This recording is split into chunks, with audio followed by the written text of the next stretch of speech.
Bonsoir. Écoutez, je ne connaissais pas du tout, c'est la première fois que je suis dans une assemblée organisée par les francs-maçons et j'ai déjà été rassuré dans la mesure où je pensais que ce n'était que les juifs qui avaient des sortes de rites si bizarres. Je vois que nous ne sommes pas seuls sur la terre et c'est déjà un point commun. Je reprends et je rebondis sur votre intervention. Elohim, que vous venez dire, n'est pas, bien que ce soit une grammaticalement plurielle, désigne Dieu, unique, et pas pluriel.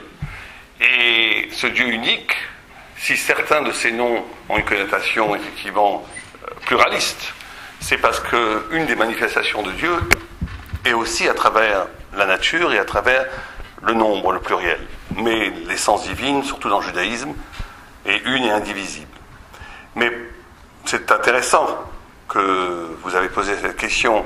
Est-ce que Elohim a posé cette question, pourquoi l'homme?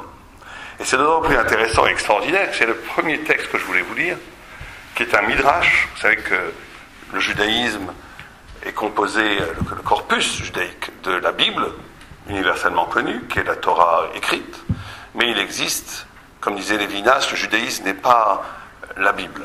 Le judaïsme est la Bible lue par les initiés judaïques, c'est-à-dire la Torah orale, interprétée par la Torah orale. Et dans la Torah orale, vous avez 4 niveaux d'interprétation. Le premier au sens, on va dire, pshat, qui est le plus simple, mais qui met à peu près 20 ans d'initiation pour y arriver. Le deuxième est le remez, qui est l'excès. Le troisième est le midrash, qui est l'allégorie, on pourrait dire. Et le quatrième, c'est le sod, le secret, qui donne l'anagramme de Pardes. Pardes, qui veut donc dans l'origine paradis vient, Pshat, Remesh, Dras, Sod. Et donc là, j'ai convoqué un midrash, que je vais vous lire d'abord en hébreu et que je vais après traduire. Amar Rabbi Simon. Rav Simon a dit Besha'a Sheba Kadosh Baruch Hu livrot et Adam, quand Dieu est venu à créer l'homme. Et Naasu Kitim Shel Malachim. Il avait déjà des anges autour de lui. Il a commencé à poser la question aux anges. Est-ce qu'il faut créer l'homme ou pas?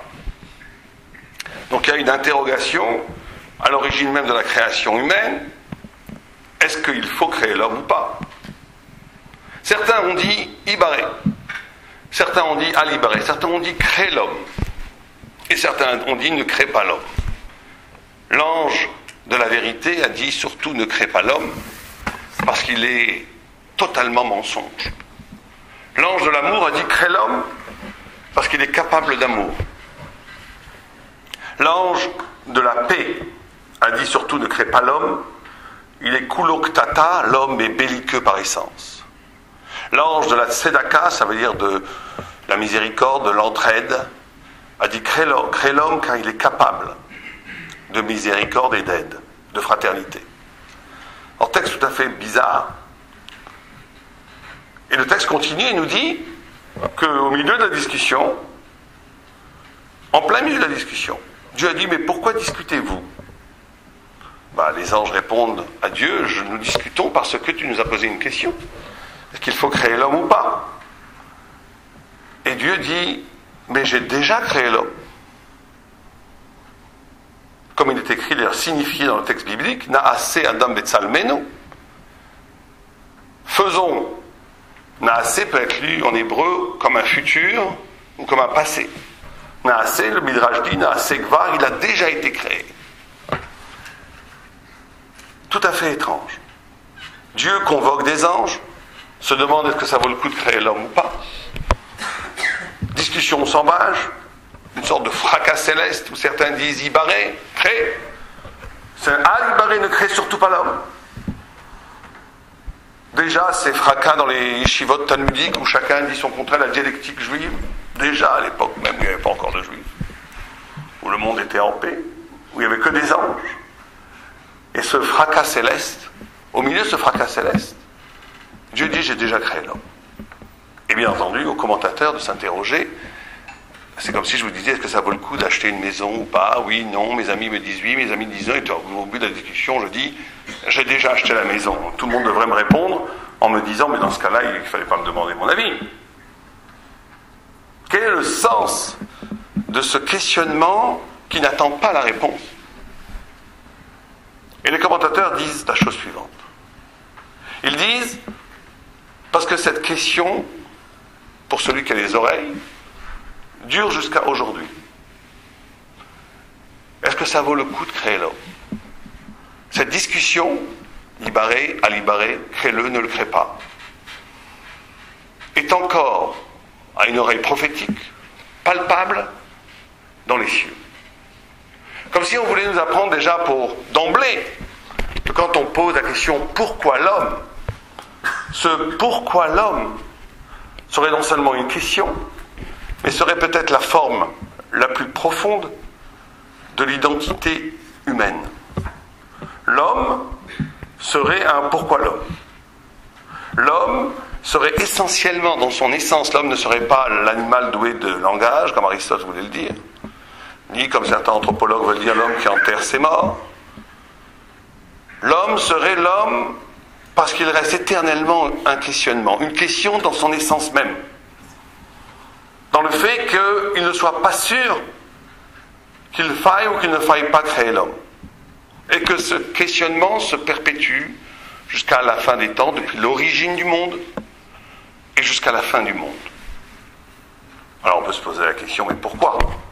En quoi est-ce qu'il est si important de laisser cette ouverture questionnante par rapport à la nature humaine? La réponse que les commentateurs disent, c'est le premier axe de réflexion qui me paraît fondamental, c'est parce que si on avait décidé, selon la tradition talmudique, que ça valait le coup de créer l'homme, si le débat entre les anges et Dieu avait abouti sur une décision de ne pas créer l'homme, il n'y aurait pas eu toute l'aventure humaine et on en serait resté là. Si la décision avait été de créer l'homme, oui, ça vaut le coup de créer l'homme, alors ça n'aurait pas été un homme. Parce que quelqu'un d'autre, à part l'homme justement, aurait décidé à sa place que ça valait le coup d'exister. Or, quand les commentateurs nous disent que cette question dure jusqu'à aujourd'hui, c'est comme si ce flambeau du questionnement, comme si cette intensité de l'interrogation du « est-ce que ça vaut le coup ou pas de créer l'homme ?» Dieu s'en était destitué pour la donner à chacun d'entre nous. Et qui va décider est-ce que ça vaut le coup ou pas d'avoir créé l'homme? Ça va être l'homme lui-même. Et c'est parce que c'est l'homme lui-même qui en décide par son comportement à chaque instant que la liberté est envisageable. Parce que si on avait décidé pour l'homme que ça vaut le coup de l'avoir créé, un élément extérieur à l'homme aurait décidé de façon définitive qu'il faut, oui, créer l'homme, et que sa vocation à être est ontologiquement et spirituellement nécessaire. Cette nécessité extérieure à l'humain aurait rendu l'homme, réduit l'homme au niveau des choses, des animaux et des anges, ou quelqu'un d'autre, autre que lui-même, aurait décidé de la nécessité de son être. Or, la liberté n'est envisageable, n'est possible, que parce qu'on te dit, du haut, voilà, tu es un être indécis. Peut-être bien que oui, peut-être bien que non. Peut-être que ça vaut le coup d'être créé, peut-être pas. Peut-être fallait-il créer l'homme, quand on voit des choses admirables, la capacité de donner, la capacité... On dit bien sûr, quand on voit des productions artistiques, quand on voit des hommes magnifiques ou des femmes magnifiques qui font des gestes incroyables, on dit bien sûr. Quand on voit la Shoah, l'Inquisition, ce qui se passe dans le monde, le massacre des enfants, les guerres perpétuelles, cette haine incroyable, propre à l'humain, les différences ethniques qui créent des génocides, des viols collectifs. On dit, mais Ali Barré, il valait mieux pas créer l'homme. Et donc, ce qui va, à chaque instant, cette idée d'indécision, ontologiquement marqué dans l'essence de l'homme. Et non seulement le garant de la liberté, mais va nous indiquer une façon d'exister. C'est-à-dire que, à chaque instant, quelqu'un est capable de faire un geste qui dépasse l'égotisme, l'égoïsme. Les anges en haut disent, voilà, je vous avais bien dit, quelqu'un est capable de donner ce qu'il aurait bien voulu garder. Quelqu'un est capable de... Vous savez qu'une anecdote talmudique, il y a beaucoup d'histoires dans le Talmud. Une fois, un très grand rave rencontre Eliaou Hanavi, personnage biblique, mais qu'on rencontre dans la tradition juive, puisqu'il est monté au ciel vivant. Et bien il revient du ciel, et très souvent, des grands initiés rencontrent Eliaou, le prophète. Et un grand rave rencontre Eliaou, le prophète, et lui dit, dans un marché où il y avait beaucoup de monde, lui dit, mais qui ici a le droit au monde futur? Et il désigne 2 clowns. 2 clowns. Et il n'en revient pas. 2 clowns. Le rave va voir ces 2 clowns, il leur dit, mais qu'est-ce que vous faites? Qui êtes-vous? Et il répond, mais nous on est des clowns. Mais comment ça se fait que... c'est quoi votre vie? Il dit, nous on aime faire plaisir aux gens. On aime donner du bonheur aux gens. Et là, le rave sourit et comprend que c'est pour ça qu'ils ont droit au monde futur.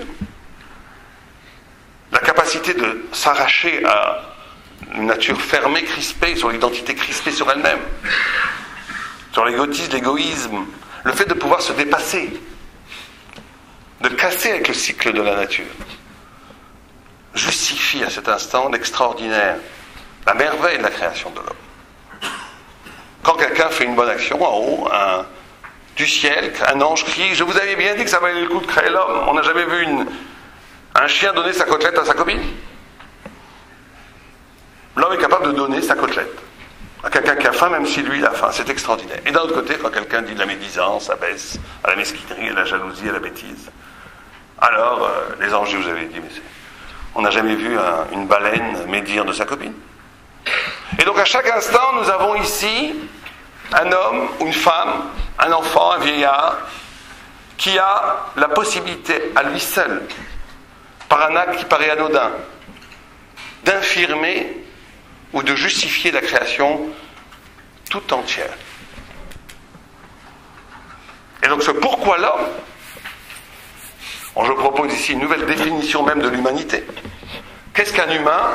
Celui qui a la conscience de cette question, qui vit, pas une conscience simplement intellectuelle et philosophique, mais qui vit une existence où il se rend compte, où il a une initiation intellectuelle et spirituelle suffisamment élevée pour se rendre compte que sa vie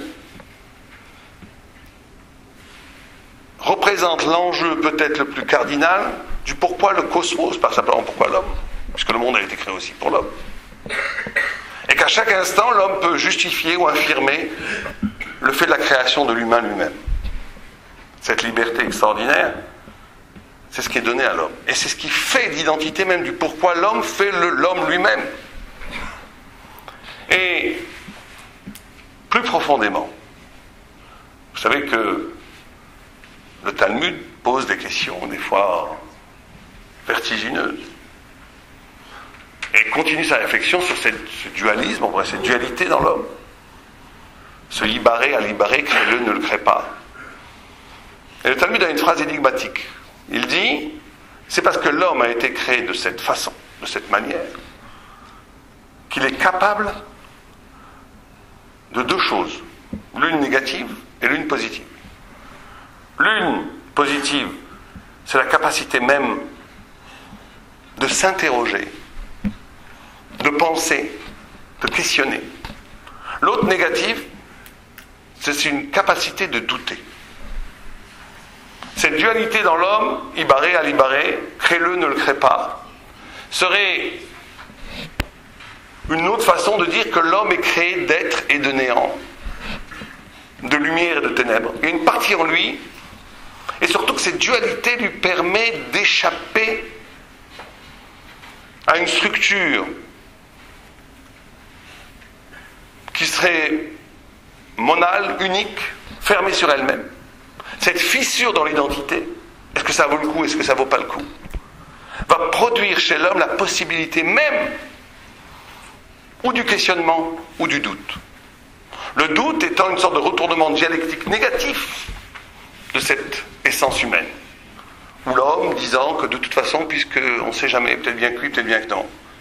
Donc l'homme ne s'engagera jamais, parce qu'il profitera de cette essence humaine du duel pour douter de tout et donc pour ne faire rien, ne rien véritablement réaliser. L'autre utilisation de cette dualité dans l'homme sera la capacité du questionnement. Vous savez qu'Adam, l'intelligence en hébreu qui s'appelle Chochma, est l'anagramme de Koachma, une capacité de questionner. Justement parce que l'homme étant indéfini, l'homme étant indécis, l'homme n'étant pas circonscrit de façon absolue, cette dualité à l'origine même de l'essence humaine va permettre à l'homme de s'interroger, de toujours explorer des horizons nouveaux, de ne pas être enfermé dans l'organigramme de sa création. Pourquoi l'homme intègre dans l'homme lui-même une possibilité infinie de se redéfinir. On pourrait dire pourquoi l'homme, mais l'homme est aussi celui qui ne se définit plus. Adam, c'est l'anagramme, c'est les mêmes lettres en hébreu que Méod, qui veut dire excès, plus, beaucoup.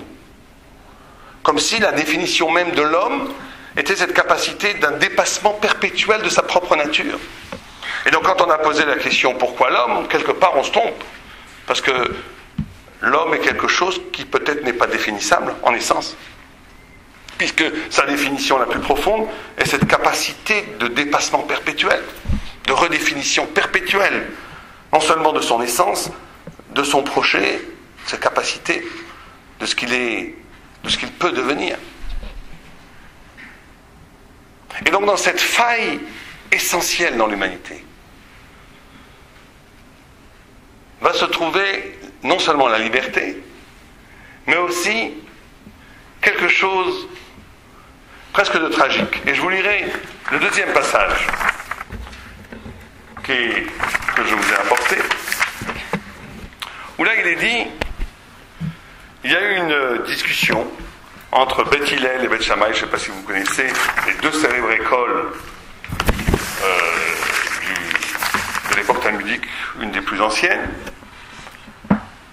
Et Beth Shammai, 2 ans et demi, Nichleku, il y a eu une discussion dans l'académie talmudique. On parle ici de 3 siècles avant l'ère vulgaire, à peu près. Nichleku, Beth Shammai ou Beth Hillel. On discutait les deux académies, celle de Hillel, Azaken, et celle de Shammai. Est-ce que Noach lo le Adam shelo nivra, yoter mishenivra? Ve'Hillel amrou Noach lo le Adam shenivra yoter mishelo nivra. Est-ce que ça valait le coup de créer l'homme? Est-ce que Noach lo, pour être exact et précis dans la traduction, il faudrait dire, est-ce qu'il est plaisant pour l'homme d'avoir été créé? Est-ce que c'est bien que l'homme a été créé? Est-ce qu'il valait mieux que l'homme ne soit pas créé? Et Beth Shammai dit, Beth Hillel amrou Noach lo le Adam shelo nivra. Il aurait mieux fallu ne pas être créé. Pour nous. Et Beth Shammai dit, non, c'est une bonne chose pour l'homme d'avoir été créé. Et les textes nous disent, qu'est-ce que c'est que cette discussion? On est créé une fois, et puis c'est tout.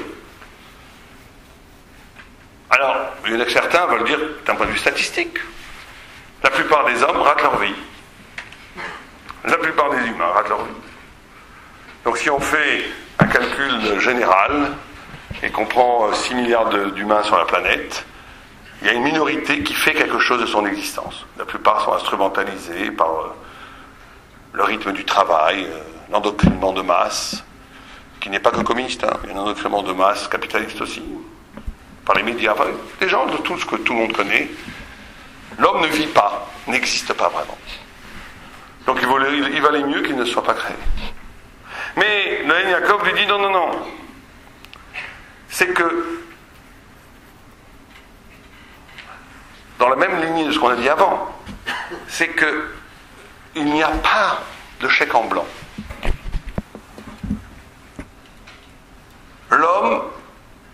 s'il vit une vie, je vous donne bien sûr le point de vue judaïque, puisque je suis invité pour ça, je crois, chacun après, et je vous donne le point de vue judaïque, qui peut être adressé à tous les hommes.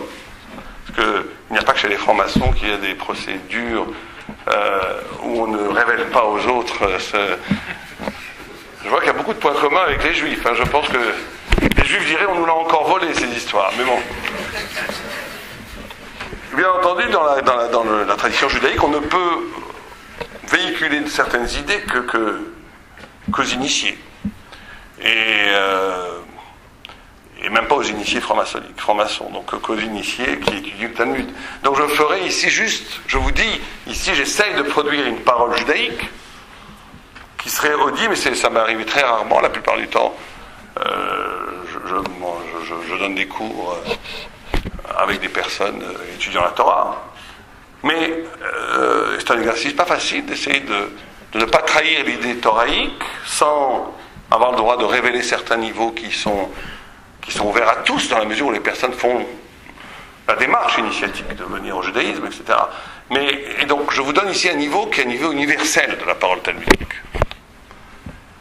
Et ce qui est dit ici, c'est que il y a un côté, vous savez, on pourrait presque diviser toute la littérature et presque la culture européenne, en tous les cas occidentale, en deux. Il y a une tradition tragique et une tradition romantique. Une tradition tragique qui voit que la fin de l'homme, on dirait que Beth Hillel serait cette tradition tragique, c'est valait mieux que l'homme ne soit pas créé, que ça finit toujours mal.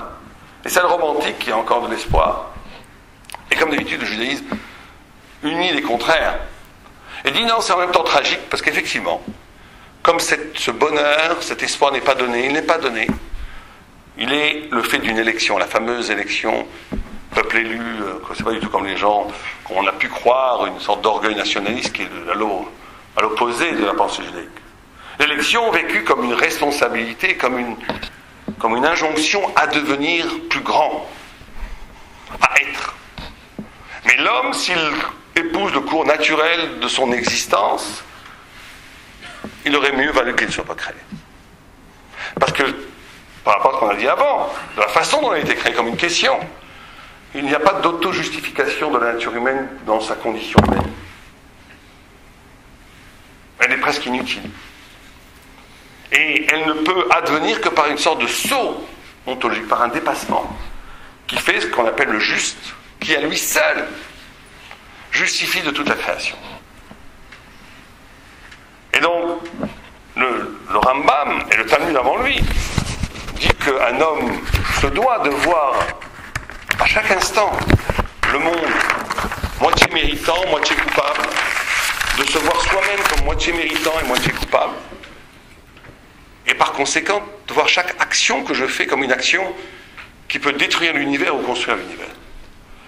Très très loin de l'idée du salut, l'idée en vérité égoïste, de sauver son âme. Non, il ne s'agit pas du tout de cela. Il s'agit de donner du poids à la pensée, à la parole et à l'acte, où à chaque instant, cette pensée, cette parole et cet acte engagent le pronostic de ma propre existence, mais aussi de celui de l'univers entier.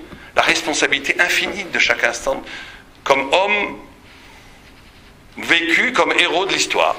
Une façon presque chevaleresque de vivre l'existence, où à chaque instant je me vois en mission, et où les forces des ténèbres et les forces des lumières m'entourent, et à chaque instant il y a le choix, ou de basculer dans l'une, ou de basculer dans l'autre. Et là, je passe donc à un autre texte, qui est aussi dans le Talmud, et qui dit la chose suivante, qui dit Vayere Vayiboker. Il fut soir, il fut matin. Yom Shishi, vous avez parlé du 6e jour. Or, il y a une sorte pas de faux orthographe, mais de changement de registre. L'orthographe, quand on lit pour les hébraïsants, le 6e jour n'est pas nommé comme les autres jours. On a rajouté un He, Shishi. Une lettre. Et ce He étant, vous savez que les lettres hébraïques ont une force numérique, ce qu'on appelle la gamatria. Le He ayant la force de 5, symbolisant la Torah, puisqu'il y a 5 livres de la Torah. Et donc, Melamed, ça nous apprend, Shakadosh Baruch Hu, Itna Imase Bereshit. Dieu a mis une condition dans la création. Il a dit, si plus tard, l'homme accepte la Torah, et quand je dis l'homme, je ne fais pas ici que par courtoisie, le Talmud dit qui s'appelle juif, qui s'appelle Israël, qui a le droit à la dignité du nom d'Israël. Et le Talmud dit, ce sont tout être humain qui combat l'idolâtrie. Tout être humain qui combat l'idolâtrie a un nom, Israël. Alors, je ne tombe pas non plus dans un humanisme généralisé, je suis moi, personnellement, enfin le judaïsme est personnellement pour le respect des différentes cultures, des différents peuples, de l'altérité. Mais il y a aussi, comme d'habitude dans cette dialectique judaïque, un côté où un juif doit être juif, un non-juif se doit de non-juif, etc. Mais il y a quelque chose qui transcende ces différences, qui est l'humanité, conçue comme une humanité qui est le reflet d'Israël universalisé, qui s'appelle combattre l'idolâtrie. Et donc Dieu dit, toute la création du cosmos dépend du fait que l'homme accepte plus tard cette dimension du combat de l'idolâtrie et cette dimension d'accepter la Torah. Et là on rentre dans un des débats les plus profonds quand on dit pourquoi l'homme. Vous savez que on pourrait, de façon bien entendue, on n'a pas le temps ici, mais de façon un peu schématique, mais qui ouvre des axes de réflexion. Pratiquement, résumer en une formule ou en plusieurs phrases la discussion fondamentale qui oppose une pensée d'essence spiritualisme et une pensée d'essence matérialiste. Et j'entends pas matérialiste par dénué de spiritualité. Mais qu'est-ce que serait cette différence ? Et j'ai pu remarquer, déjà les textes, non pas le Talmud lui-même, mais les commentateurs du Talmud en parlent, qu'on pourrait, il y a deux formes, ou deux façons de voir, d'envisager l'existence et le monde.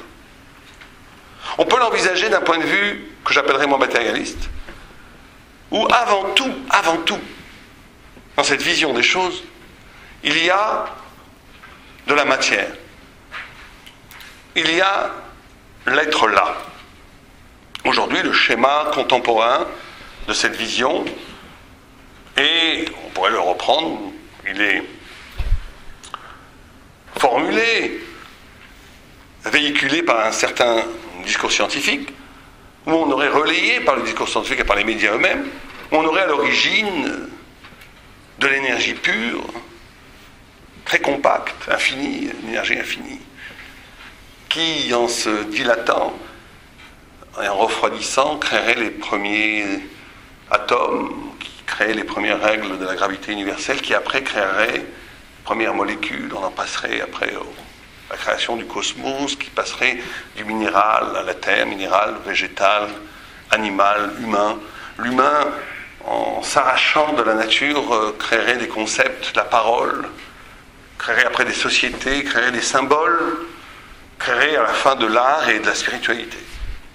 On a une sorte de pyramide, une pensée pyramidale, où à l'origine on a, quand je dis matière, vous savez qu'Einstein a déjà prouvé qu'énergie et matière c'est la même chose, donc on a avant tout une matière d'abord qui est énergie, qui devient matière et qui après évolue dans une évolution formidable, où on passerait presque du rien, ou d'origine matérielle absolue, à une sophistication extraordinaire de cette matière qui est rendue possible par le temps, qui va après créer des formes spirituelles, artistiques, humaines.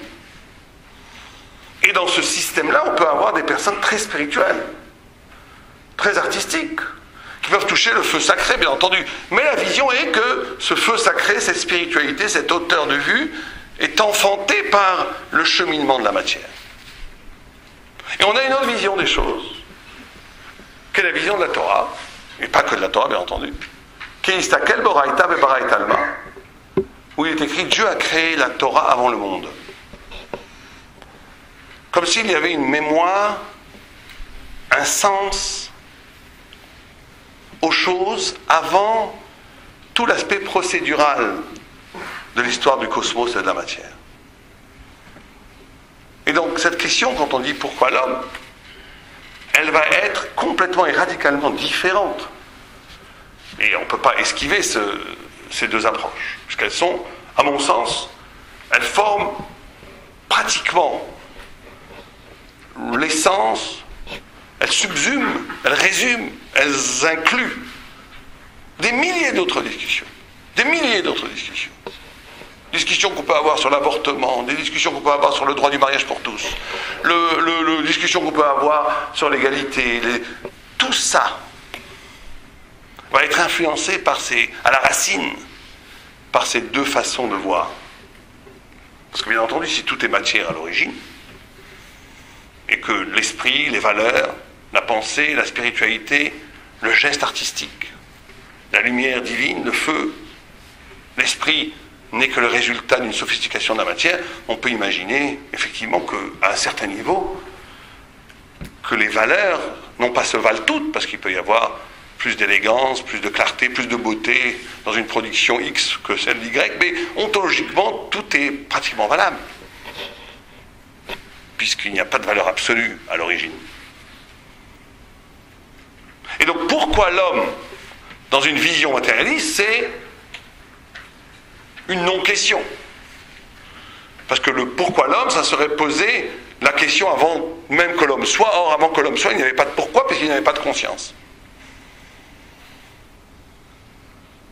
Et quand on dit pourquoi l'homme, d'un point de vue spiritualiste, thoraïque ou d'autres, serait donc la question fondamentale à chaque être humain, dans sa différentialité, dans sa singularité, dans son altérité, dans le fait qu'il est absolument singulier. Le Talmud dit que chaque homme, il n'y a pas deux hommes sur la planète qui ont le même visage. Et le Talmud nous dit pourquoi ? Pour t'enseigner que de la même façon que les visages sont différents, les pensées sont différentes et le but de chacun d'entre nous dans l'existence est différent. Donc pourquoi l'homme serait ici une question à poser 13 milliards de fois ? Puisque chacun d'entre nous doit se poser, mais qu'est-ce que je fais ici ? Qu'est-ce que je fais ici ? Et qu'est-ce qu'on attend de moi ? Et pourquoi suis-je venu ? Pour aller où ? Le Chazon Ish, qui était un très grand sage, vivant il n'y a pas très longtemps, donnait une sorte de parabole par rapport à ce questionnement, où il disait, imaginez un homme qui se réveille dans un château, et il ne sait pas où il voit une table magnifique ornée de fruits fantastiques, une cheminée, des jardins splendides, et qui s'asserrait, qui mangerait, sans se poser de questions. Il s'asserrait, il mangerait, sans se poser de questions. Est-ce que cet homme ne serait pas fou de ne pas se poser la question, mais qui a créé le château ? Un peu comme Kafka. Qui a créé le château ? Et si personne n'a créé, mais qu'est-ce que c'est que ce château ? Et qu'est-ce que je dois faire dans ce château ? Et donc on est ici, dans ces deux positions-là, et ces deux questions ne vont bien entendu être complètement différentes. Et ça va plus loin, parce que le texte continue, il nous dit, une chose incroyable, que quand Dieu a voulu donner la Torah au peuple juif, et en vérité il l'a donné de façon universelle à l'humanité tout entière, à travers, c'est quand même un phénomène extraordinaire, c'est qu'imaginons une seconde l'humanité sans Bible. Imaginons une seconde l'humanité tout entière s'il n'y avait pas eu l'avènement de la révélation biblique. On aurait une humanité radicalement différente. Mais radicalement différente.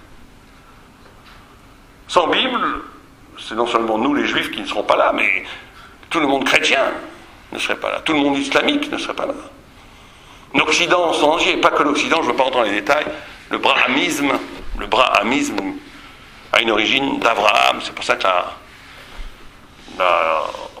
la déesse Sarai, qui est la déesse principale du brahamisme, est liée à Sarah, la femme d'Abraham, etc., etc. Donc il y a une origine extraordinaire.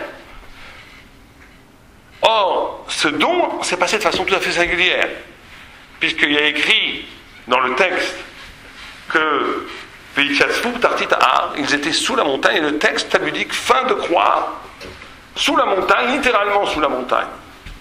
Au point où Dieu a pris la montagne, l'a mis sur la tête du peuple juif et toute l'humanité qui combat l'idolâtrie. les âmes, elle leur a dit, ou bien vous acceptez la Torah, ou bien vous mourrez. Là, maintenant.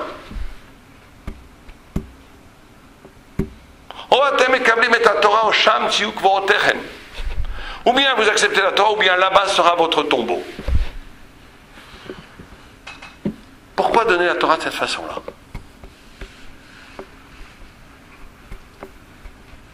Pourquoi forcer? Pourquoi cette image coercitive, pas très sympathique, du don de la Torah? Et la question est d'autant plus forte que les commentateurs disent que le peuple juif avait déjà dit Naaseh Venishma, ils avaient dit nous accepterons la Torah, Naaseh nous ferons et nous comprendrons, nous acceptons déjà la Torah. Comme si je voulais acheter une voiture, je viens pour l'acheter, quelqu'un prend un pistolet, tu vas m'acheter ta voiture. Je dis mais je veux l'acheter. Et le Maharal de Prague dit 3 réponses qui peuvent nous éclairer de façon extraordinaire sur pourquoi l'homme. Première réponse, il dit parce qu'on ne choisit pas le bien, on est choisi par le bien.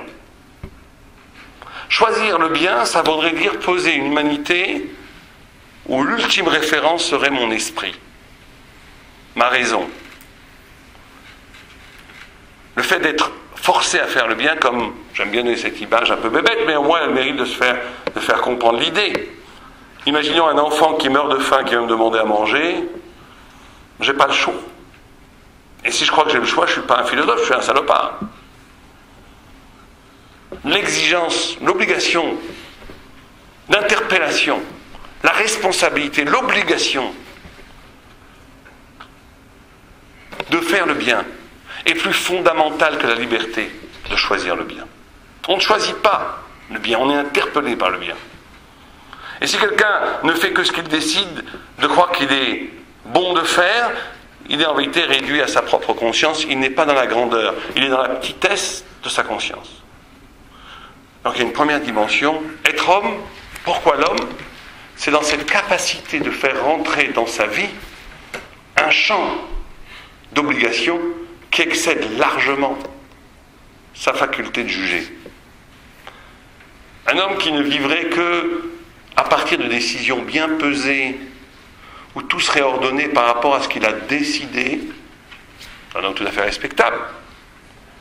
Mais c'est un homme qui est passé à côté de la grandeur de l'être du pourquoi l'homme. Parce qu'il y a une sorte d'injonction à faire des choses qui dépassent complètement ma liberté, qui sont de l'ordre de ma responsabilité. La responsabilité ici est prônée par le judaïsme comme quelque chose de plus fondamental que la liberté, de plus ancien, de plus profond, enraciné dans l'être humain. Je suis avant tout obligé de faire, avant d'être libre de faire. Deuxième chose que nous dit le Maharal de Prague, une chose assez extraordinaire, il dit, non, on ne pouvait pas choisir la Torah. Pourquoi? Parce que la Torah est ce qui permet de choisir. Alors là, on ne comprend plus rien. Ça veut dire quoi? Et il dit une chose extraordinaire. Il dit, qu'est-ce qui fait qu'un homme, à l'époque du Maharal de Prague, il n'y avait pas d'ordinateur, mais moi je rendrais contemporaine sa question. Qu'est-ce qui fait que lui dit, qu'est-ce qui fait qu'un homme pense qu'un animal ne pense pas? On pourrait poursuivre la question en disant comment se fait-il qu'un homme pense et qu'un ordinateur, alors qu'il a énormément de systèmes cognitifs, ne pensera jamais. Alors pas d'autonomie de la pensée dans un ordinateur, jamais. On peut investir des milliards de dollars ou d'euros dans l'intelligence artificielle, ça ne marchera pas. Qu'est-ce qui fait que l'homme pense et qu'un ordinateur ou qu'un animal ne peut pas penser? Et le Maharal dit une chose très simple. Une chose, je suis sûr qu'il va, au moins la moitié d'assistance ne sera pas d'accord. Mais je pense que ça donnera une occasion du débat et l'échange. Il dit cette formule, que moi, à mon sens, je trouve extraordinaire. Il dit, l'homme n'est pas spirituel parce qu'il pense. L'homme pense parce qu'il est spirituel. Convoquant, en ce sens-là, une des notions fondamentales de la Kabbalah, sans rentrer dans les détails, qui s'appelle la Haka'a, le coup, quand l'infini rencontre le fini. C'est-à-dire que l'homme est capable de s'arracher de la matière quand il reçoit en plein visage la lumière divine qui l'arrache de la captation de la matière enfermée sur elle-même. C'est qu'exister, Disait Jean-Paul Sartre, l'existence précède l'essence. Il voulait dire par cela, Jean-Paul Sartre, que pour avoir accédé à l'essence, pour accéder à l'idée, pour accéder au concept, il faut exister, il faut sortir du stance, extance, il faut sortir de la matière, il faut s'arracher de la matière. C'est ça, il y a une sorte d'acte d'arrachement à la matière qui permet à l'homme d'accéder à l'essence. L'existence précède l'essence. Et Sartre s'arrête là, et moi je lui pose la question, mais qu'est-ce qui fait que l'homme existe? Qu'est-ce qui fait que l'homme a cette capacité de s'arracher à la matière, que toutes les autres formes de la créature ne l'ont pas? Qu'est-ce qui fait que l'homme peut arriver à la réflexion, dont le mot français d'ailleurs de façon remarquable, rencontre, réflexion, reflet, cette dualité qui me permet de m'arracher du déterminisme fermé sur lui-même de la matière pour arriver à une conscience, à la clairvoyance de la pensée? Qu'est-ce qui fait que l'homme s'arrache de la matière? Eh bien, c'est ce qu'on appelle en hébreu la haka, c'est-à-dire la claque. J'aimerais, littéralement, c'est-à-dire le coup, mais un coup. Mais je traduirai par la claque. La claque que l'humain reçoit en plein visage. La claque de la lumière divine que l'humain reçoit en plein visage, qui l'arrache de la fermeture de la matière, qui l'arrache de la somnolence d'une matière qui ne peut pas penser et qui le rend duel, qui le rend une possibilité de reflet, de réfléchir. Et donc l'homme ne pense parce que fondamentalement il est concerné, parce qu'il est concerné par quelque chose qui excède son pourquoi l'homme. Parce qu'il est visité par un ailleurs qui l'arrache de la somnolence de l'identité à soi-même qui ne peut pas penser. L'homme arrive à la pensée parce qu'il est spirituel. Au point où une fois j'étais dans un colloque en Israël où un professeur, vous savez qu'en Israël aussi nous avons nos débats, laïcité, pas laïcité, et un professeur me dit, vous savez monsieur le rabbin, moi je ne suis pas croyant. Il me le dit en hébreu bien sûr. Et je lui dis, en hébreu aussi, je lui dis, monsieur le professeur, vous venez de prouver que Dieu existe. Il dit, qu'est-ce que vous voulez dire par là? Je dis, écoutez, si vous avez la capacité de réfléchir, de choisir, et je lui fais le raisonnement que je ne vais pas vous refaire maintenant. Et donc c'est ça le sens de ce texte. On ne peut pas choisir, puisque ce qui me permet de choisir, c'est cette chose-là qu'on me donne, cette spiritualité qu'on nous offre, qui est à l'origine même d'une possibilité de choisir. Alors là, bien sûr, on est dans une problématique déjà pas forcément acceptable. Est-ce qu'on vit son existence qu'à partir de soi-même, ou est-ce qu'on a une existence qui est orientée vers quelque chose qui s'appelle le guilou, la révélation, d'autres choses qui viennent m'interpeller? Est-ce que je ne me conçois qu'à partir, comme dans un état de fait, je suis ce que je suis, c'est tout, et je l'accepte? Ou est-ce qu'on accepte, ou est-ce qu'on envisage de penser une seconde que peut-être au plus profond de mon identité humaine se joue la révélation de quelque chose qui n'est pas de l'ordre de la maîtrise, qui n'est pas de l'ordre de l'affirmation du moi et de l'ego, mais d'une visitation. Peut-être qu'une autre définition de pourquoi l'homme serait l'homme est quelqu'un qui est capable d'avoir la conscience qu'il est visité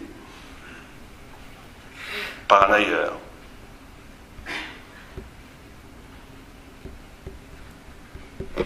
Et le texte continue, il nous dit une dernière chose. Il dit que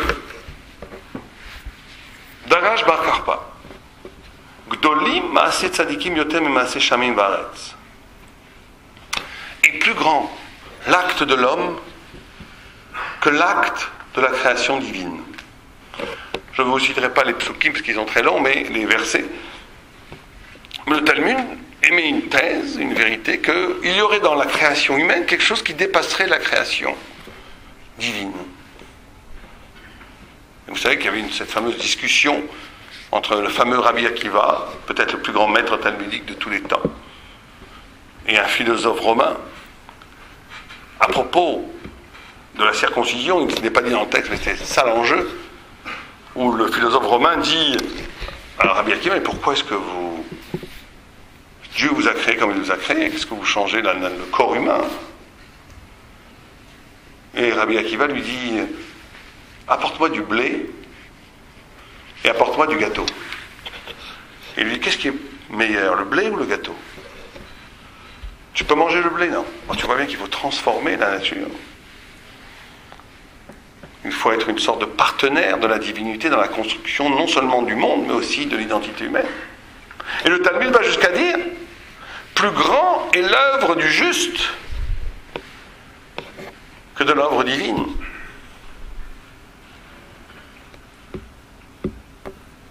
Encore une fois, cette idée de dépassement incroyable.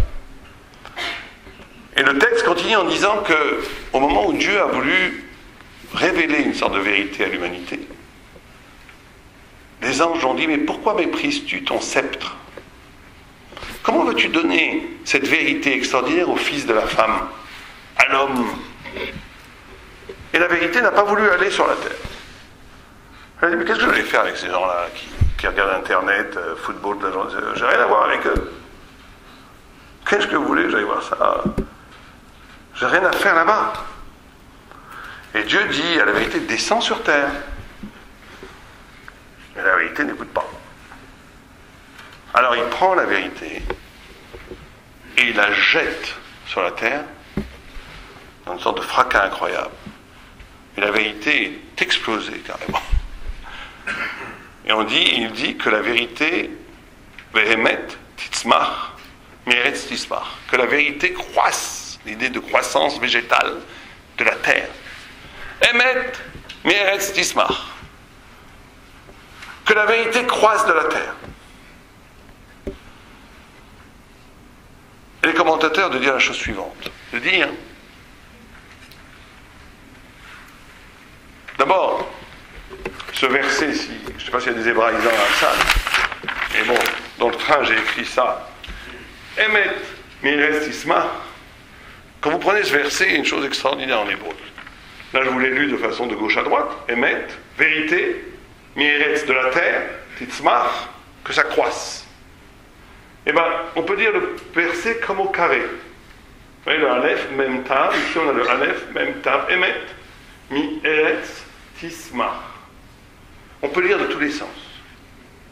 Comme si on voulait nous dire qu'une vérité, et c'est peut-être ça la réponse ultime de pourquoi l'homme. Pourquoi l'homme? Parce qu'une vérité qui serait au ciel est une vérité extraordinaire, mais qui n'est capable de ne dire que la vérité. Au point où le Midrash raconte que quand Moïse a reçu la Torah, les anges ont dit, mais qu'est-ce que tu donnes la Torah? Et Dieu a dit à Moïse, réponds-leur. Et Moïse a dit, je ne peux pas leur répondre. Ils vont me tuer avec leur haleine. Ils vont me brûler. Et Dieu dit, attrape-toi au trône de gloire et réponds-leur. Moïse ne voulait pas parler aux anges, parce qu'il savait que les anges ne supportent tellement pas le mensonge, que même Moïse, qui n'a, je vous garantis, n'a jamais menti de sa vie, mais le fait même qu'il puisse mentir était déjà insupportable aux anges. Il l'aurait brûlé. Et Dieu lui dit, tiens le trône de la gloire divine. Quoi ce texte? Il veut dire par là, il y a dans l'homme quelque chose qui amène de la gloire. Le pourquoi l'homme amène de la gloire. Ce qu'on appelle du kavod, de la gloire. En quoi est-ce que ça amène de la gloire? Bon, par le fait que une vérité qui resterait au ciel serait une vérité qui ne pourrait dire que la vérité. L'idée que la vérité croisse de la terre, c'est l'idée qu'un bon paysan qui prendrait des graines de blé et qui les jetterait à terre, bien entendu, tout bon paysan vous dira que s'il sème du blé, c'est pas pour récolter la même quantité de blé, sinon il mourrait de faim très vite. C'est pour multiplier la récolte. Une vérité qui serait jetée sur terre Alors c'est vrai que le grain qui était beau va être sous la terre, il va pourrir sous la terre, il va être piétiné, il va être affreux. Et après il va germer, il va donner beaucoup plus de blé. Et donc la vérité d'une vérité qui serait jetée sur la terre, ça serait l'épreuve d'une vérité qui va traverser l'histoire des hommes. Une vérité qui va être éprouvée à l'épreuve du mensonge. Et une vérité qui va traverser le mensonge, l'histoire, est une vérité qui va produire une vérité infiniment plus grande que la vérité qui serait restée au ciel, parce qu'elle va non seulement dire la vérité, mais elle va dire la vérité du mensonge. N'est vérité que celui qui est capable de démasquer, en termes de vérité, la vérité du mensonge. Et ça multiplie le pouvoir de la vérité. Et cette capacité d'intégrer la lumière dans les ténèbres, cette capacité, c'est ça la gloire. La gloire, c'est de la capacité de montrer que cette parole de vérité, elle n'a peur de rien. Elle peut s'immiscer dans des champs symboliques qui sont le plus anti-vérité. Et quand même faire irradier cette vérité, parce que tout vient de la vérité. Et donc ça serait ça, la réponse peut-être ultime de pourquoi l'homme. Pourquoi l'homme ? Parce qu'il serait capable de faire ce que les anges ne sont pas capables de faire. C'est de multiplier la vérité par le fait même que cette vérité est exposée dans un milieu qui lui est absolument hostile, qui est notre monde, notre histoire. Comment l'histoire crée des champs symboliques qui sont en même temps le masque de la vérité et en même temps sa révélation peut-être la plus profonde. Et quand le monde a été créé, vous savez, il a été créé, d'après la tradition judaïque, par la lettre He. En hébreu, la lettre He se compose d'un Dalet et d'un Yud. Le Dalet étant le 4, renvoyant aux 4 points cardinaux. Le Yud étant toujours dans la tradition judaïque le point, la lettre de l'infini. Et le Dalet, le He et le Yud ne se touchent pas dans la lettre. Et c'est tout ce dont on vient de parler. Le monde, le pourquoi l'homme, serait le fait qu'à chacun d'entre nous, chaque homme, est exposé dans son existence à deux logiques. La logique du Dalet, du 4, des 4 points cardinaux. Une logique qui vient du bas, qui affirme massivement son autorité. La logique économique, logique politique, logique historique. On peut expliquer pratiquement tout à partir d'un discours historique, politique, économique. D'accord. Mais c'est une explication qui ne tiendra pas la route à long terme. Elle tombera à un moment donné. Et il y a le Yud, qui dit le sens ultime des choses, mais là aussi, on peut très vite tomber dans une sorte de douce rêverie. D'où l'obligation du He, de cette dialectique, de cet infini qui frappe le fini, de ce rapport intime, de ce fameux concept oraïque qui s'appelle le double, de vivre en même temps un instant dans les limites absolues de l'instant, en respectant le côté charnel du moment, et en même temps dans cette charnalité même, dans cette temporalité même, dans cet instant poétique qui est unique, qui va disparaître, qui est l'éphémérité même, être capable d'écouter l'écho de l'éternité, l'écho de l'infini, les deux en même temps, au même instant. Et ça, il n'y a que l'homme qui peut le faire. Il n'y a que l'homme. L'ange est dans le Yud. L'ange est dans la vérité absolue qui n'a pas d'instant.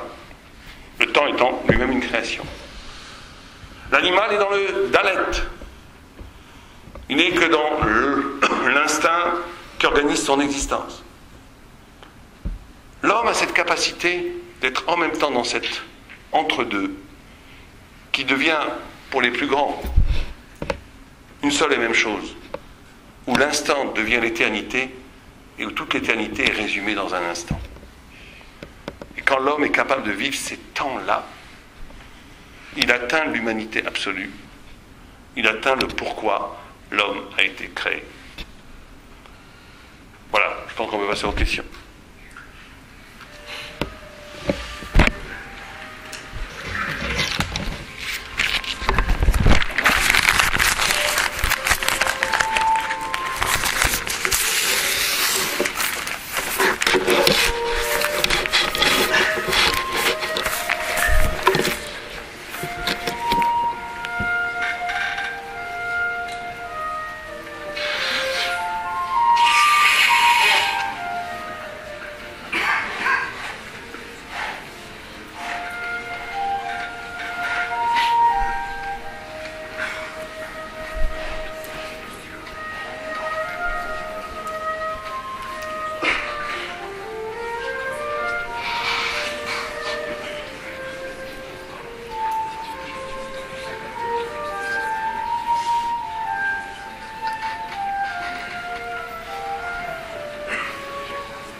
Mes sœurs et mes frères, nous allons procéder effectivement à quelques échanges. Mais pour que ceci se fasse avec clarté, nous allons respecter une règle simple qui est la suivante. Ceux qui souhaitent prendre la parole lèvent la main à l'intention des surveillants qui sont placés respectivement à l'Occident et au Midi. Ce sont ces deux frères surveillants qui frappent du maillet en indiquant qu'un frère de leur colonne ou une sœur de leur colonne souhaite prendre la parole, et je leur donne la parole. Pour que ces échanges se fassent de manière claire, je vous demanderai de faire court, autant que faire se peut, pour laisser à notre conférencier le soin et la possibilité de répondre.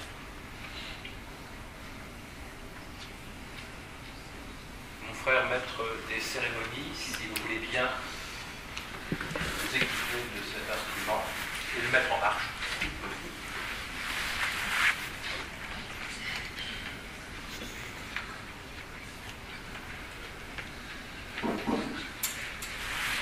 Puis-je commencer par une question, ou plutôt par une vous avez abordé, je dois dire, une foule de questions, d'interrogations et de références qui, je pense, évoquent pour nombre d'entre nous, entrent en écho, je dirais, résonnent de manière... Et sans vouloir précisément monopoliser le débat, moi-même, car je souhaite effectivement que la parole circule, j'ai été frappé à maintes reprises de la façon dont vous avez évoqué alors ce que j'oserais appeler une dualité heureuse. Alors que très souvent, nous voyons cette dualité comme un piège, nous la voyons comme une prison, nous la voyons comme un tiraillement, nous la voyons comme une torture, comme une impossibilité de s'affranchir. Et à maintes reprises, me semble-t-il, vous avez au contraire indiqué comme cette dualité recèle de potentialité, d'où j'aurais osé l'appeler une dualité heureuse. Mais votre formule est très heureuse. Effectivement, c'est aussi un des traits spécifiques du judaïsme par rapport notamment au bouddhisme ou à d'autres formes de sagesse. Il y a un autre texte que j'aurais pu aussi convoquer, vous apporter. Si vous lisez la Bible en hébreu, chaque fois qu'il est question de la création d'une créature, Vayetzer, qui veut dire il a créé, est articulé et est orthographié avec un seul yud. Vayetzer avec un seul. D'ailleurs, c'est la façon dont on écrit même en hébreu moderne. Quand il a écrit Vayetzer et Adam, il a créé l'homme, tout d'un coup il y a une faute d'orthographe, Kebichol, mais en rigolant dans la Bible, où il y a 2 Yud. L'homme est le seul qui se voit affublé de 2 Yud. Et bien sûr, vous imaginez que le Talmud tout de suite pose la question, c'est quoi ces 2 Yud? Et il y a 4 réponses. Une première réponse qui dit l'homme, ces 2 Yud, c'est la dualité du bien et du mal, classique. La Gemara refuse cette réponse, le Talmud disant non, parce qu'une réponse tout à fait étonnante, ça intéressera certains chercheurs qui s'intéressent aux animaux, en disant que non, dans les animaux aussi, il y a une question éthique, du bien et du mal. On voit des animaux qui sont gentils, des animaux qui sont méchants. Il y a des chiens qui mordent, il y a des chiens qui sont sympas. Donc c'est pas le propre de l'homme, le bien et le mal. Et le Talmud expose, après avoir rejeté cette explication de la dualité humaine, 2 autres explications. Une, on n'a pas le temps ici de les commenter, mais je vous les donne et vous les méditerez. Une première qui dit que ces 2 Yud, c'est l'homme et la femme. Là, c'est tout à fait singulier, parce que le féminin et le masculin, il existe dans toute la nature. Non, le féminin et masculin serait exclusivement humain. Troisième réponse, qui est non, c'est l'homme dans sa double dimension d'éternité et de temporalité dont on a parlé un petit peu à la fin de mon exposé. Et quatrième réponse qui fait écho à votre interrogation, qui est non, ces 2 Yud seraient 2 Oi. Oi, c'est un cri yiddish presque, vous savez. Oi. 2 Oi, 2 cris. C'est quoi ces 2 cris? C'est Oi du côté de ma créature, Oi du côté de ma création. Comme si on voulait dire que l'homme, s'il n'est qu'avec Dieu, qu'avec... Eh bien, le corps se rachit d'une phrase qu'un psychanalyste ne renierait pas. Il dit, le corps se venge et atteint et pollue la pensée. Si je ne suis que pensée, le corps se venge et envahit la pensée. Et si je ne suis que corps, la mauvaise conscience de l'âme m'accable. Et donc l'homme serait cet écartèlement constant. Et donc il y a une forme effectivement d'éloge de la distorsion. Et pas du tout une recherche de l'unité bouddhiste, de l'unité où on serait dans une sorte de retrait absolu, de synthèse absolue, de quiétude absolue, du retour à la lucidité calme. Non. Effectivement, une dualité heureuse qui est constitutive non seulement de l'infini humain, mais aussi du dynamisme humain. C'est effectivement une des thématiques fondamentales de l'esprit judaïque, qui renvoie aussi au cliché qu'on a très souvent des juifs, l'angoisse. Vous savez que l'angoisse est devenue un thème récurrent dans la littérature du XIXe et du XXe siècle, mais c'est quelque chose que le peuple... Parce qu'effectivement, il y a une conscience d'une inadéquation entre le monde et l'absolu. Et le monde et l'absolu ne peut se vivre qu'au prix de la prise en charge de ces 2 dimensions qui sont paradoxales. Et cette distorsion, cette dualité, elle fait partie de l'essence même du dynamisme, de la vraie existence et de la vraie vérité. Donc vous avez touché un point très important, effectivement, et j'ai bien aimé votre formulation de dualité heureuse. Peut-être pas heureuse, mais en tout cas heureuse au sens où c'est heureux que ça soit.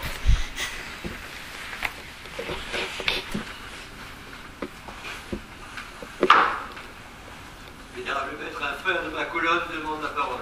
Donnez-lui la parole, mon frère, premier surveillant. De la parole.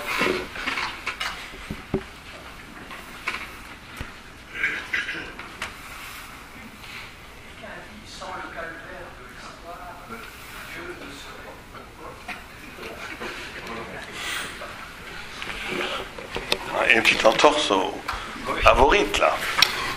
Une complication à vivre.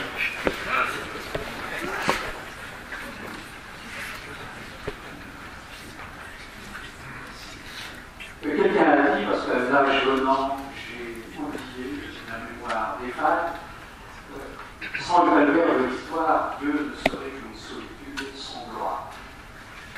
N'est-ce pas là le justificatif de l'homme comme pour prouver l'existence d'un Dieu potentiel? Vous avez aussi évoqué le cheminement de la matière, ce qui pourrait nous amener au hasard et à la nécessité. pas le cheminement de cette hominisation qu'évoquait Teilhard de Chardin vers ce point oméga de l'unité du vivant et de l'amour universel entre les hommes. Alors, je vois que il y a ici une sorte, effectivement, de... Ce que vous dites est écrit dans le Talmud. Où le Talmud dit qu'une des raisons, on ne pouvait pas aborder tous les points, parce que sinon ça aurait été une conférence, on aurait parlé d'1 heure, mais de 3 ou 4 heures, qu'effectivement, l'une des raisons du pourquoi l'homme, c'est de pouvoir attester de la divinité. Mais ceci dit, il faut se méfier aussi de cette phrase, parce qu'on tombe aussi dans l'anthropomorphisme, où on projette une psychologie humaine vers Dieu. La notion de solitude est une notion humaine. Dieu ne souffre pas de solitude. Et là, le judaïsme a toujours souci de tout le temps, repousser vers l'infini. Il y a une phrase remarquable des sages talmudiques qui dit « Plus on s'approche de Dieu, plus on s'en éloigne. Plus on s'approche de la conscience de la divinité, plus le fossé s'agrandit, et plus quelqu'un est loin, plus il convoque un Dieu Père Noël idolâtre, donc une sorte d'idolâtrie. Comme disait Spinoza, mettre Dieu dans sa poche, bien que Spinoza n'était pas du tout orthodoxe juif, mais il avait reçu ça de sa jeunesse talmudique, où effectivement, et là il y a, plus on comprend le fossé infini qui sépare l'homme de Dieu, et plus il s'opère quelque chose de mystérieux, qui est une intimité avec Dieu. Et moins on comprend ces différences, et plus on projette des comportements humains sur l'entité divine, plus en vérité on est étranger à l'intérieur de son cœur de la divinité. C'est aussi un des messages fondateurs du judaïsme. Iconoclaste, ce que certains ont voulu appeler la théologie négative, j'aime pas du tout ce mot parce qu'il ne s'agit pas d'une théologie négative, il s'agit d'une capacité, parce que vous savez que dans le judaïsme, c'est quand même extraordinaire, il y a une interdiction formelle et absolue de la représentation du divin, même symboliquement. Et d'un autre côté, il y a des lois où si on demande à un juif « Agenouille-toi devant une idole ou je te tue », vous devez dire « tuez-moi ». « Agenouille-toi devant l'idole ou je tue ta femme ». Eh bien, tu es là. « Agenouille-toi devant l'idole ou je tue tous tes enfants, l'un après l'autre devant toi ». La loi dit, et à n'importe quel juif, pas simplement un grand initié, coupez la tête à toute la famille, on ne se prosternera pas devant une idole. On ne reniera pas Dieu. Et ce Dieu qui est un être qu'on n'a pas le droit de connaître. Et donc c'est un fossé incroyable. On nous dit d'un côté, vous devez être prêt à mourir, vous et toute votre famille, pour quelqu'un que vous n'avez pas le droit de connaître. C'est extraordinaire. C'est qu'il y a une autre forme de connaissance, qui ne passe pas par la représentation, qui ne passe pas par justement une religion anthropomorphique, où on projette dans la divinité l'image de l'humanité et inversement. Il s'agit ici d'un des liens les plus secrets, où plus j'abolis le rapport de connaissance objective, et plus je suis capable de laisser rentrer dans ma conscience une autre forme de connaissance qui aboutit à une intimité tellement forte qu'elle est plus forte que toute connaissance qui passe par des représentations cognitives habituelles. Donc c'est pour ça que je vous reprends un peu. Le Talmud dit qu'effectivement cette idée, mais il la problématise, qu'une des raisons pourquoi Dieu a créé l'homme, je vous reprends la formule talmudique, parce qu'il n'y a pas de roi sans sujet, c'est un peu ce que vous avez dit, en citant ce célèbre auteur inconnu. C'est vrai, mais ça c'est par rapport à l'homme, pas par rapport à Dieu. Dieu n'a aucun besoin, puisque dès qu'on rentre dans le besoin, on est dans le manque. Et dans la perfection divine, on ne va pas faire la théologie, il ne peut pas y avoir de besoin. Ceci dit, sur la fin de votre question, il est évident, et ça c'est un projet universel, que d'arriver à l'oméga de l'union du vivant et de l'amour universel et de la vérité universelle, c'est le but même, effectivement, de la création et du cosmos et de l'homme. Bien entendu. Ceci dit, comment est-ce qu'elle peut arriver ? On sait très bien que l'idée du progrès a été anéantie par la Première Guerre mondiale, confirmé, cet anéantissement a été confirmé de façon définitive, décisive, par l'horreur de la Shoah et par la Seconde Guerre mondiale aussi, qui a fait 50 millions de morts. Donc on a très bien compris que le progrès historique qui amènerait l'homme n'existe pas. Et donc on arrivera peut-être à ce projet louable, bien entendu, que par la prise en charge individuelle de chacun, qui peut-être, au bout d'un travail de chacun, amènera à des corpus civilisationnels qui permettront cette union extraordinaire que vous aspirez de vos voeux, et qui est l'aspiration de chaque humain en vérité. Mais là, on rentre dans un autre débat qui est le rapport entre le spirituel et le politique et l'histoire, qui peut faire l'objet de lui-même d'une intervention en soi-même, bien sûr.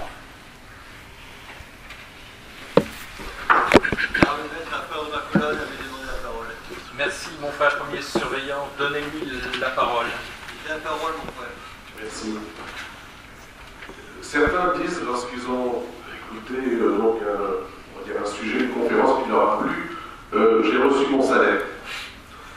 Moi, ce soir, je vais plutôt dire, j'ai reçu ma nourriture. Pourquoi nourriture? Parce que la nourriture, c'était la manne. Et la manne, si j'ai bien compris, mais bon, je vais très humblement, j'ai un peu d'hébreu, mais très peu, c'était pour moi le questionnement, le quoi. Et ce quoi, bon, on en a parlé beaucoup ce soir, de se questionner. Et cette manne, elle ne durait qu'un jour, puisqu'on ne pouvait pas la conserver. Donc je pense aussi que ce questionnement, il faut le renouveler chaque jour. Et ce questionnement, c'est aussi le sens qu'on doit donner à sa vie. Par rapport à ça, vous avez parlé donc du vide. Hein, donc peut-être que l'homme vient du rien. Et moi, je me souviens que le fait que Adam, c'est à l'air d'âme, le sang de Dieu, mais moi, c'est, si je prononce bien, Ani. Et Ani, c'est l'anagramme de Aïn, le rien. Donc peut-être que le jeu, le moi, doit tourner au rien, sauf si le jeu, ça prononce Anoki, dans lequel j'aurais rajouté un kaf. Le kaf étant cette main ouverte, cette main tendue, cette main de l'accueil que je donne peut-être à l'autre, et peut-être cette main qui est l'amour. Donc peut-être que l'homme ne peut rester sur terre que s'il l'aime. Voilà. Qu'est-ce que vous en pensez? J'entends beaucoup de paroles de vérité ce soir, donc je vois que ça se continue, c'est très bien. Oui, bien entendu, tout ce que vous avez dit est vrai, sauf le sang de Dieu qui n'est pas du tout une perspective envisageable pour le judaïsme. Mais effectivement, Annie, la notion d'un moi, et on en a parlé ce soir, d'un moi qui tend vers le rien, non pas le rien, mais vers, encore une fois, l'annulation d'une façon naturelle de vivre son ego et de vivre son autre. La première instance, il y a toujours une première instance et une dernière instance, une plus profonde façon d'être. Effectivement, plus quelqu'un se dessaisit de la façon naturelle d'exister, plus il envisage l'élection, ça veut dire de vivre une vie qui dépasse l'évidence. Plus quelqu'un est capable, le kaf dont vous avez parlé dans Anochi, de cette main qui donne, effectivement, plus quelqu'un s'envisage comme altruiste, comme don, où le centre de gravité de son existence n'est plus la crispation identitaire, ni la crispation de sa propre intérêt, et de façon extraordinaire, plus il se retrouve lui-même. C'est là où le Ani et le Haine, c'est-à-dire néant, moi, apparition, sont une sorte de dialectique extraordinaire, puisque plus quelqu'un affirme sa violence à vouloir être reconnu, à être, plus il est instrumentalisé par le regard de l'autre et plus il disparaît en réalité comme un objet. Et plus quelqu'un est capable de lâcher les vannes, sans tomber dans la morale à dessous, parce qu'on peut très bien aussi, bien entendu, se racheter son petit paradis en faisant le bien entendu. On ne parle pas de ça. On parle d'une identité humaine constituée par la capacité d'accueillir l'autre comme une partie de moi-même. L'autre serait constitutif du sens le plus profond de moi-même. Vivre une vie où justement le moi évident, premier, égotique, violent, colérique, affirmant sa puissance, est compris comme une carapace, comme une écorce, où quelque chose d'autre surgit, qui est effectivement, et là on arrive aussi à la question précédente, où l'homme étant créé à l'image de Dieu, il y a donc une sorte d'universalité, de fraternité spirituelle entre chaque humain. Et ma rencontre avec un autre éveille en moi une voyelle intérieure qui s'était tue avant la rencontre de l'autre. Cette dialectique du rapport à l'autre, dans le Talmud, on dit par exemple que chaque rencontre, si elle ne te modifie pas, c'est que tu as fermé en toi une des portes de tes rêves. Chaque rencontre, chaque visage est l'occasion d'un éveil, d'une altérité qui doit non pas une altérité touristique, qui est une horreur aujourd'hui contemporaine. Il ne s'agit pas d'une curiosité malsaine. Il s'agit de la capacité d'envisager chaque différence, chaque singularité, donc chaque être humain, comme une correspondance à une partie de moi qui reste fermée sans la rencontre de cet humain. C'est ça ce jeu dont vous parlez du Hani, du Ein et du Chaf.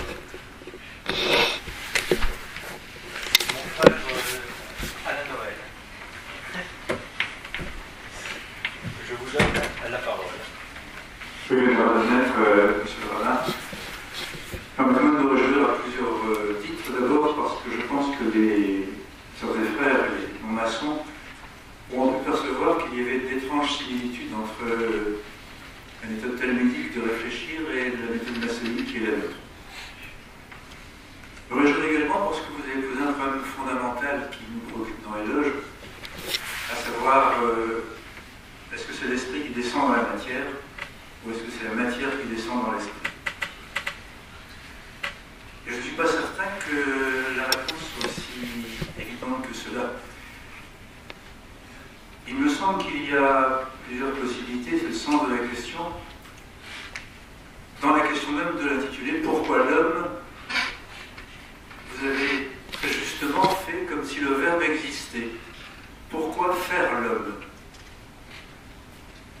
Mais l'on peut, en changeant les mots, c'est le jeu intellectuel, poser la question de manière différente. L'homme, pourquoi faire?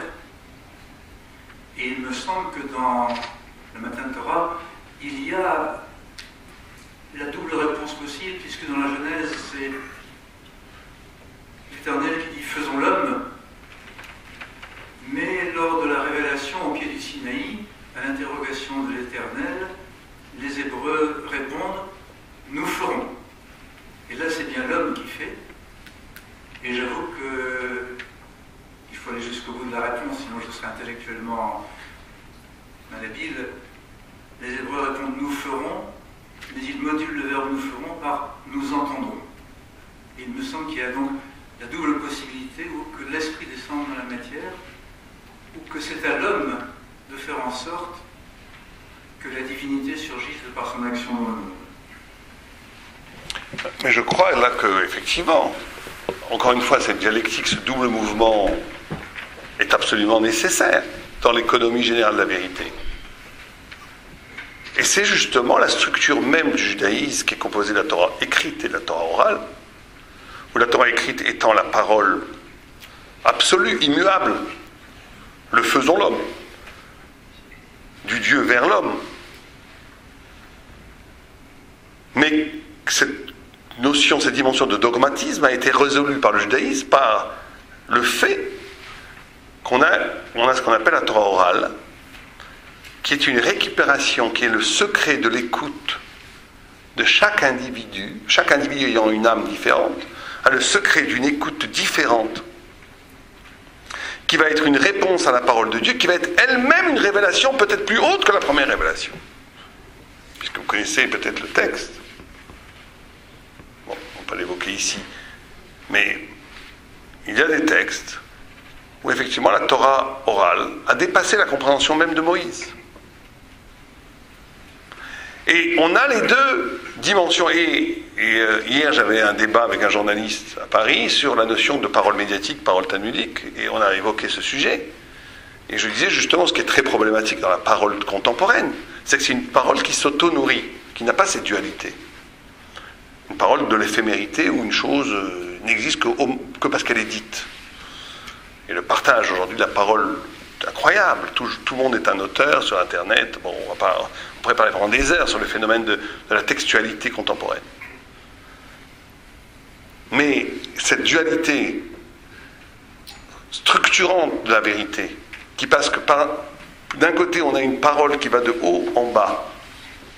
C'est trois rapports fondamentaux, rapport à Dieu, rapport à l'autre, rapport à soi, qui passent un rapport où il y a révélation, mais immuabilité, ça veut dire la notion qu'une vérité reste, qu'elle n'est pas modelable par rapport à l'histoire, qu'il y a des valeurs ou des vérités ou des éclats de vérité qui sont contemporaines, comme disait en paraphrasant un grand philosophe que je nommerai pas. La Torah, au sens universel de la Torah, n'est pas dépassée parce qu'elle n'a pas encore été atteinte. Il y a quelque chose qui n'est pas encore abouti, qui n'est pas encore compris. Quelque chose qui est éternellement d'actualité au sens où l'événement de vérité qui constitue cette révélation excède largement son lieu, sa mise en scène historique, son conditionnement temporel. Mais d'un autre côté, pour que cette révélation ne soit pas dogmatisme et annulation de la liberté humaine, il est absolument impératif de dire « Naaseh venishma ». C'est-à-dire, nous ferons nous-mêmes, à partir de ce que nous avons reçu, une réponse spirituelle qui est elle-même le lieu de la révélation. Parce que la révélation, pour être formulée, pour paraphraser une phrase de Lévinas, la vérité serait la somme de toutes les âmes qui écouteraient et qui réagiraient à la lumière divine, à la révélation. Comme si chaque neshama, chaque âme, aurait une couleur spécifique. Et cette lumière divine qui serait envoyée à des millions d'âmes réfléchirait une sorte d'altérité, de multiplicité, qui serait une et qui serait multiple en même temps. Vous savez, dans l'hébraïque, dans la Bible hébraïque, il y a des phrases entières où on mélange le singulier et le pluriel. Comme si on voulait dire qu'il existait une capacité d'unité qui ne nie pas la diversité, une diversité qui n'annule pas l'unité originelle. Les deux en même temps.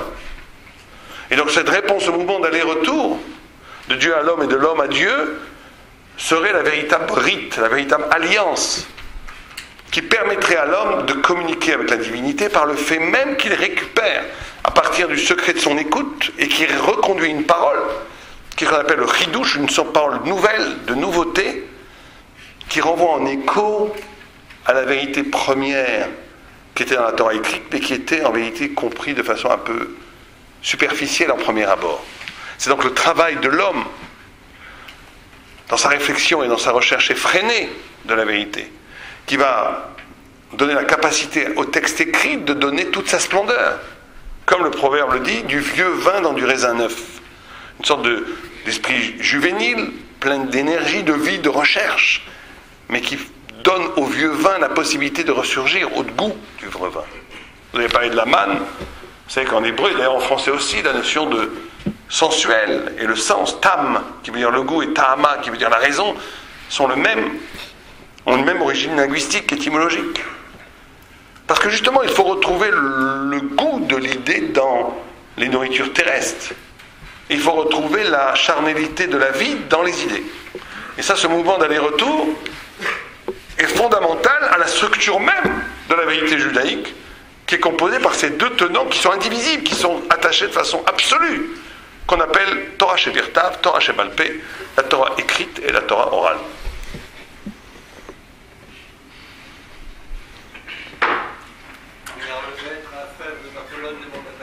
Donnez-lui la parole, mon frère, premier surveillant.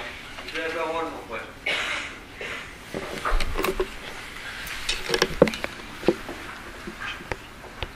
Bonsoir. Au début de votre conférence, vous avez parti de la question pourquoi l'homme, en indiquant que quand on voyait le beau, le juste et le bien, on répondait positivement qu'il fallait créer l'homme. Quand on voyait le mal surabondant, on pouvait répondre négativement. Vous avez indiqué ensuite que l'homme ne choisit pas le bien, il est convoqué par lui, il est obligé, très proche de ce que dit Lévinas sur le visage, qui l'oblige. Alors la question porte sur le mal. Pas le vrai, pas celui qui répond à des raisons utilitaires, un conflit entre des bergers et des cultivateurs, non, le mal radical, celui qui ne se justifie d'aucune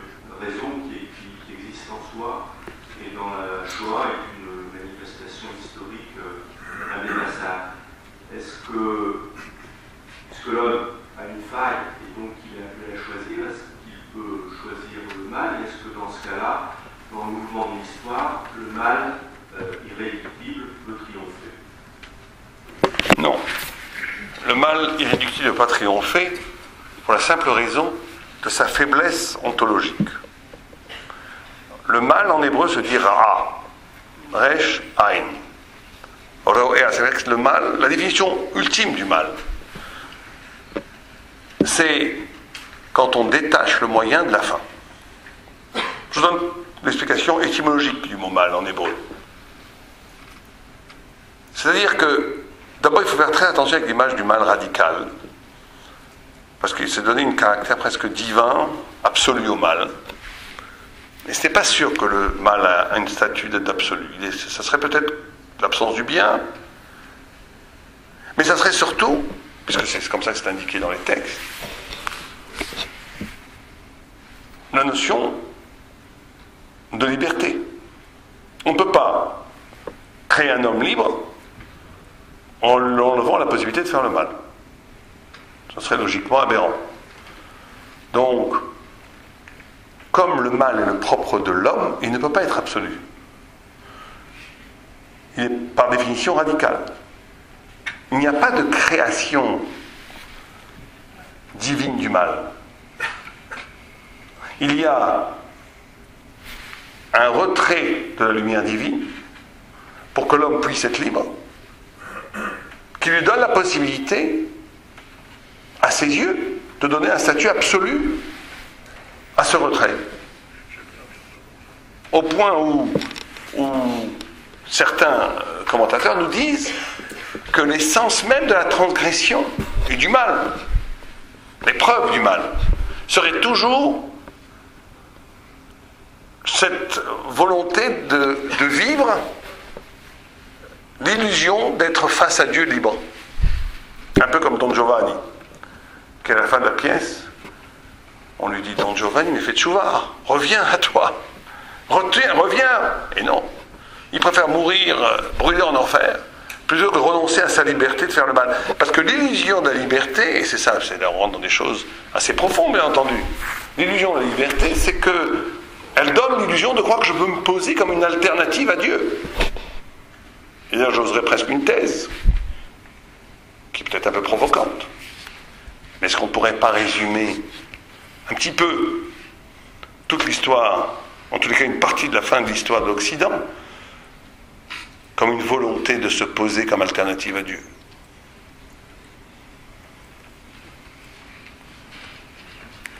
Est-ce qu'on ne pourrait pas se poser la question qu'une certaine forme de l'homme absolu, de l'homme... Bien sûr, je ne critique pas les droits de l'homme, etc. C'est des choses qui sont très importantes au quotidien et qui sauvent la vie. On ne peut pas à la légère se permettre de les critiquer. Mais il y a tout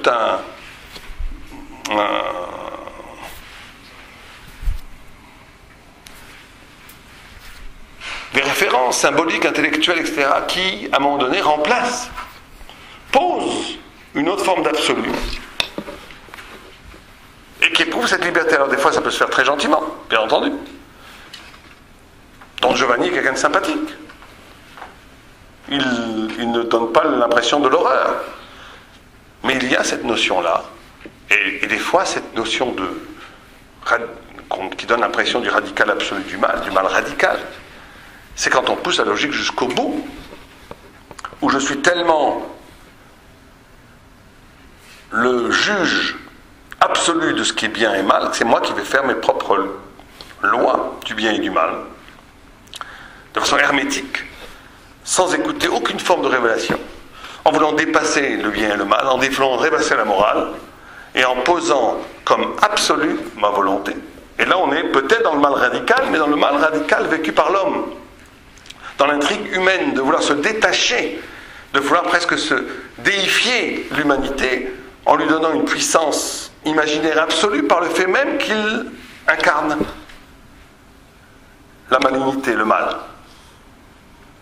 D'où l'immense danger. Et d'ailleurs, on voit que les grands systèmes politiques, dont le nazisme, qui ont créé des monstruosités dans l'histoire, ont toujours été des systèmes qui ont voulu inaugurer un homme nouveau qui serait le lieu même de l'absolu.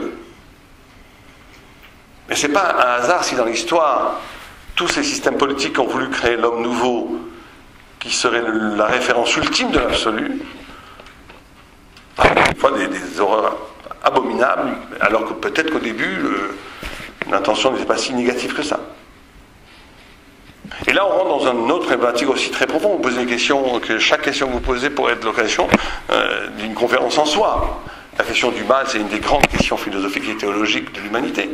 Mais effectivement, elles sont liées à cette liberté humaine et surtout à cette image, cette stature divine de l'homme. C'est ça le paradoxe.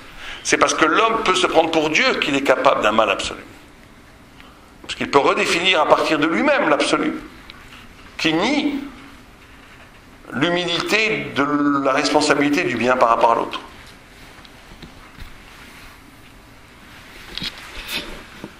Mon frère Georges, vous avez la parole. Merci. D'abord, pour remercier M. le rabbin de ses propos d'une autre éducation, mais qui se font bien entendu sur un préalable, la croyance en un Dieu, en l'occurrence Elohim et Yahvé. Or, nous sommes ici dans un espace maçonnique, où se côtoient indifféremment ceux qui croient au ciel et ceux qui n'y croient pas. Et pourtant, voyez-vous, ils ont, en majorité d'entre eux, la volonté de donner un sens à leur vie, sinon à la vie en général. Et pour la plupart aussi, ils partagent avec un sophiste que vous connaissez bien, Protagoras, cette idée que l'homme est la mesure de toute chose et qu'il n'y a de sens que par l'homme.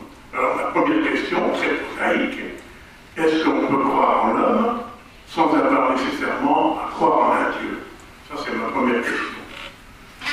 Et vous savez aussi que nous avons l'habitude à une question de répondre par une autre question. Vous posez la question pourquoi l'homme? J'ai envie de vous poser la question pourquoi Dieu?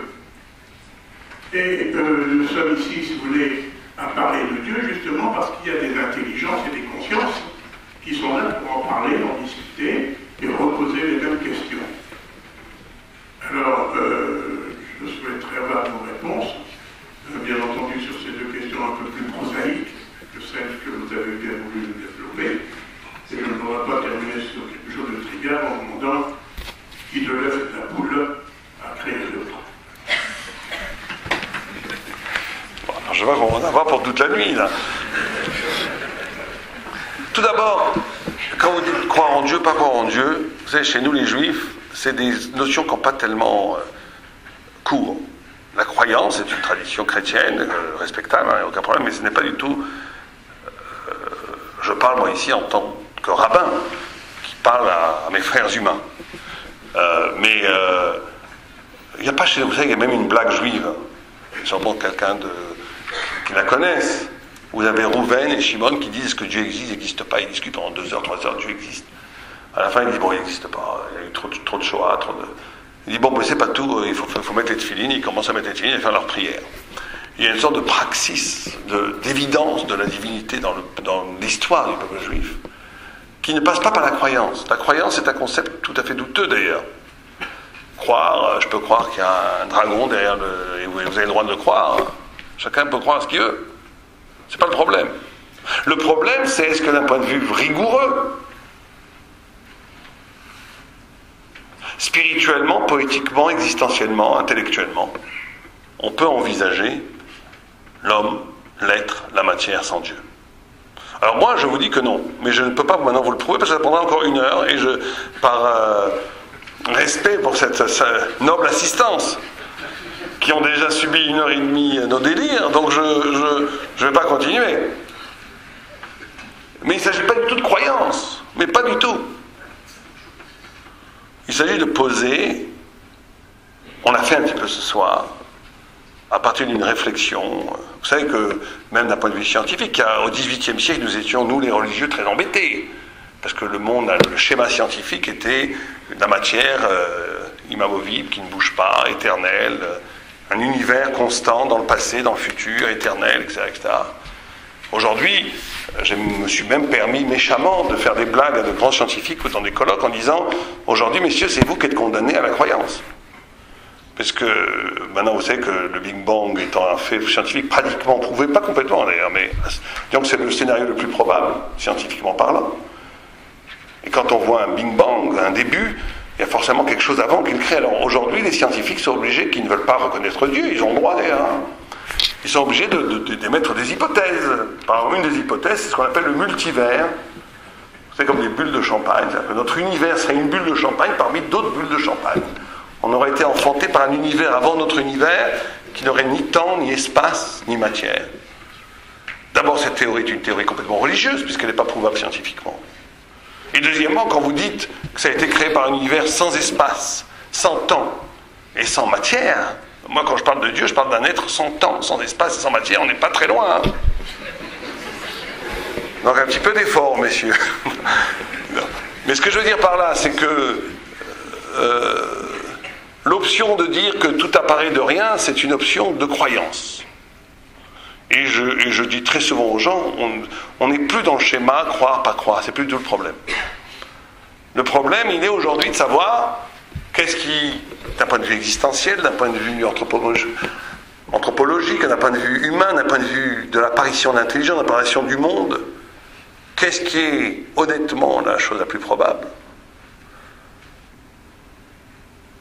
Et ça, si on rentre dans les détails scientifiques aujourd'hui, j'ai l'impression que la croyance a basculé de camp. Et donc, bien sûr, mais la croyance n'est pas le problème. Le problème, c'est le défi intellectuel par rapport à la connaissance que nous avons aujourd'hui et par rapport surtout, au-delà même des preuves scientifiques, tout ça, qui sont toujours aléatoires par définition. Mais de quelle forme d'humanité et qu'est-ce que c'est l'homme? Donc, quand vous dites pourquoi Dieu là aussi, pour répondre à l'enchaînement de votre deuxième question, pourquoi Dieu? C'est aussi une question qui n'a pas de sens pas que pour le judaïsme, parce que, encore une fois, c'est une projection humaine vers Dieu. Comme si Dieu était lui-même convoqué à se justifier à partir des schémas de sa création. Alors, on peut ne pas croire en Dieu. Quoique je vous ai dit il y a 5 minutes que vous ne pouvez pas croire en Dieu si vous laissiez 2 heures de discussion. Mais on n'a pas le temps maintenant. Mais même celui qui ne croit pas en Dieu ne peut pas non plus imposer à Dieu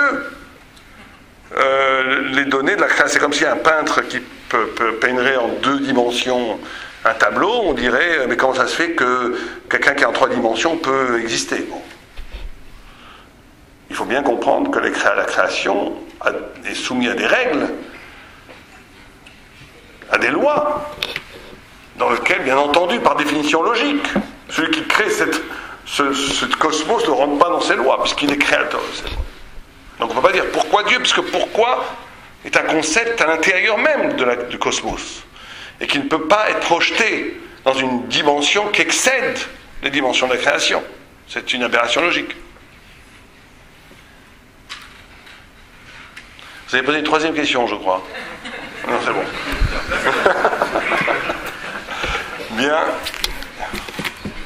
Une dernière intervention, parce qu'effectivement, le temps s'écoule. Vénérable maître, ma frère de ma colonne demande la parole. Donnez-lui la parole, mon frère premier surveillant. J'ai la parole, mon frère. Merci, bonsoir. C'est assez intimidant pour d'abord ici. En fait, par rapport à la théorie du vent, vous êtes arrêté, qui est maintenant en train de chercher ce qu'on était à avoir avant. Et quand bien même on continuera à chercher, on finira sur les dieux. Parce que finalement, c'est l'infini et c'est le préambule à quoi que ce soit. Parce que tant qu'il y a une création, il faut forcément remonter à comme une volonté. Mais je me disais, avant le Big Bang, quoi que ce soit, il peut y avoir aussi le rien. Alors, c'est pas du tout une provocation, mais le rien est assez proche de Dieu dans le sens que c'est quelque chose qui peut se définir par lui-même. Il y a de terre à rien, quelque chose qui va en rien, pour rajouter à rien quelque chose. C'est un peu un équivalent au concept de quelque chose de qui touche aussi à l'infini. Et deuxième question, vous avez dit que le mal pouvait être absolu, faciliter l'effet de la liberté de l'homme. À ce moment-là, on a fait l'homme quelqu'un de fini, qui n'a pas d'immanence de Dieu, etc. Mais à ce moment-là, comment l'idée du bien et de la vérité, comment on va y avoir accès, c'est un être aussi. Et donc, de cette manière, dès qu'on sait qu'on finit par mourir, que nous, on est dans cette inégalité-là, on ne peut pas transcender cette inégalité, sauf avoir croyance en un au-delà. D'emblée, face à la mort, toutes les valeurs, toute la quête de vérité, c'est d'une certaine manière aussi d'attacher l'importance à ce qu'il n'y en a pas, on va finir par mourir, pour rendre la vie praticable. Et donc, dans ces cas-là, tout est réduit à une sorte d'arrangement. Voilà. J'ai pas très bien tout compris ce que vous avez dit, excusez-moi parce que le son n'est pas très bon, mais le début au moins je l'ai compris. Vous savez, quand il y a une théorie scientifique qui est un peu comme ça, Watkins, je ne sais pas si vous le connaissez, a écrit qu'il n'y avait pas besoin que la loi de la gravité universelle pouvait créer de la matière. Incroyable. Comme si une loi pouvait créer de l'être. Moi, j'appelle ça de la croyance. Parce que c'est évident qu'une loi ne peut pas créer de la matière. Et c'est vrai que le rien, et là, quand vous envoyez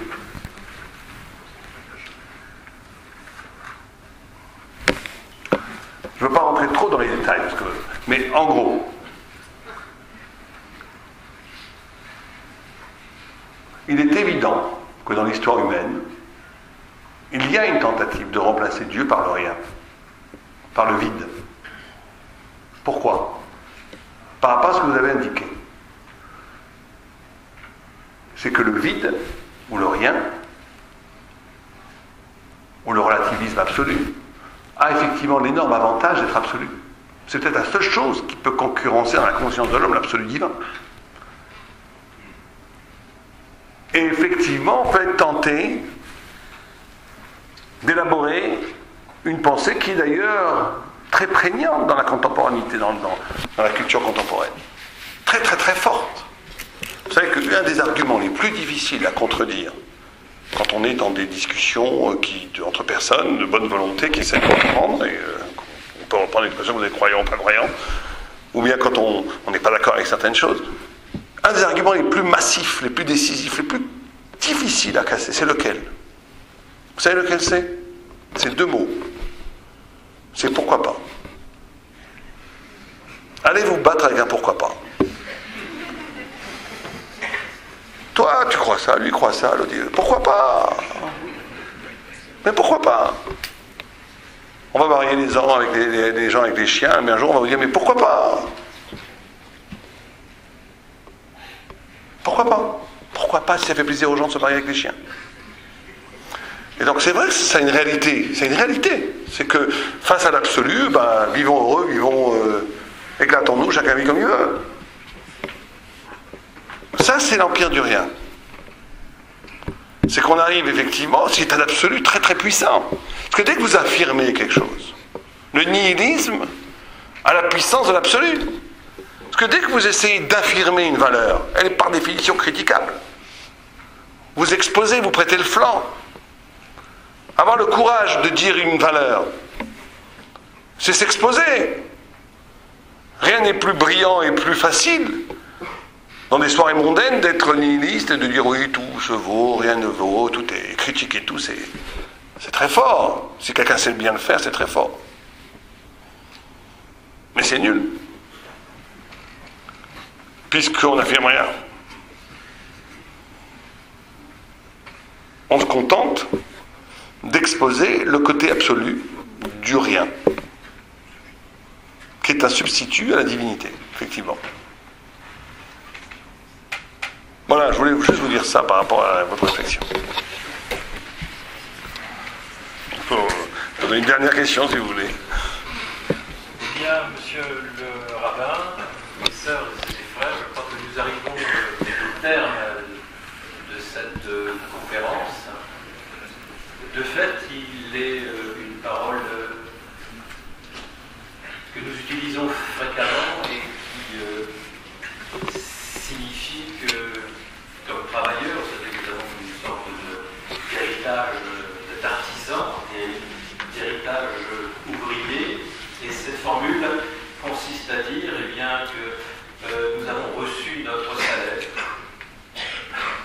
Et le vénérable maître interroge même les classes surveillantes en leur demandant est-ce que tous les ouvriers sur leur colonne ont reçu leur salaire et s'ils peuvent rentrer chez eux contents. Et je crois que ce soir, me semble-t-il, nous avons reçu notre salaire et qu'avec ce salaire, nous aurons encore à mener notre vie. Le salaire permet de vivre.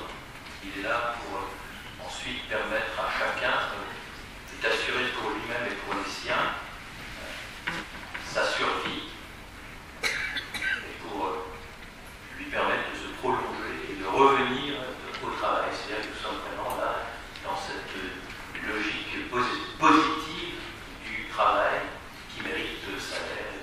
Il me semble que nous avons eu notre salaire. Merci. Merci à vous.